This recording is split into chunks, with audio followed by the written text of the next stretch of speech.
In this module, we are going to talk about negative impacts of globalization. Globalization has numerous negative impacts on our natural environment, leading to environmental degradation in the following ways. Animals are reared on production lines, which results in spreading diseases among animals. Vegetables and fruits are sprayed with pesticides. Chemicals enter the ecosystem through fertilizers and other industrial wastes.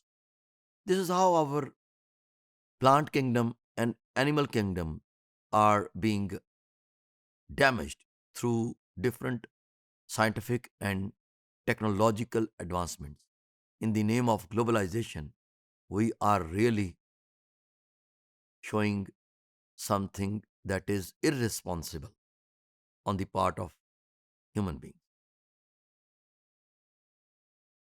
Air pollution through emission of greenhouse gases, approximately 10% of United Kingdom emissions come from livestock, that is methane in fact, and other fertilizers, nitrous oxide are emitted, and it is now causing degradation of soil.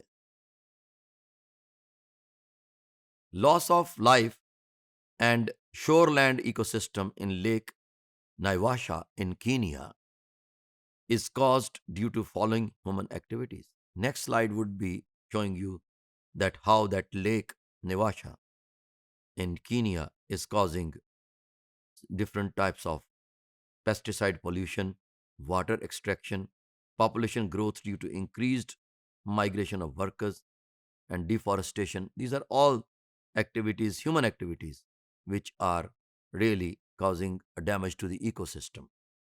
Here is the slide. This is the Lake Nevasha, and right now. So you can imagine how bad and clumsy looking it is owing to human activities which are damaging our surroundings. Impacts of mining. Physical and visual pollution is increasing. Deforestation is going on. Erosion is going on. Contamination and alteration of soil profiles is being done. Contamination of streams and wetlands is happening. Dust is more there. Noise pollution is increasing. Increased transportation produces approximately 25% of global carbon dioxide emissions.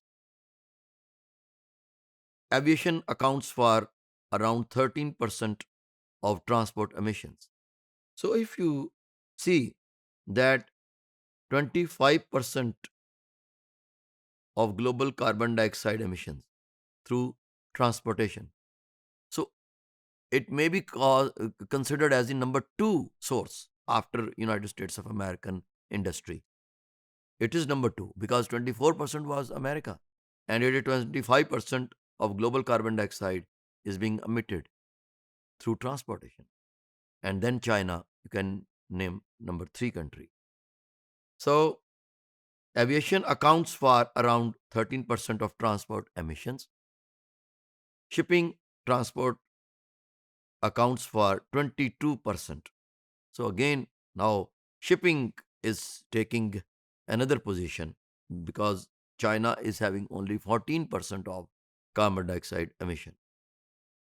I don't know if this again carbon dioxide emission that is called 25% is happening more in uh, China, and shipping transport accounts for 22% emission also happening in China, then China is the real source, in fact, or America would be the source.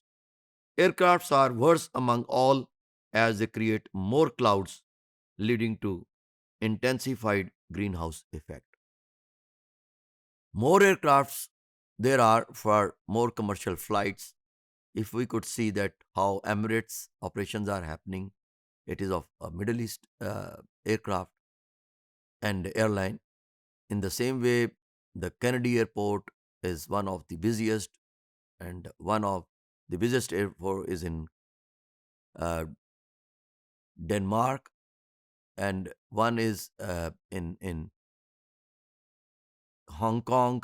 So you can imagine that the engagements of different airports more and more onto more commercial flights, those are contributing in that global warming.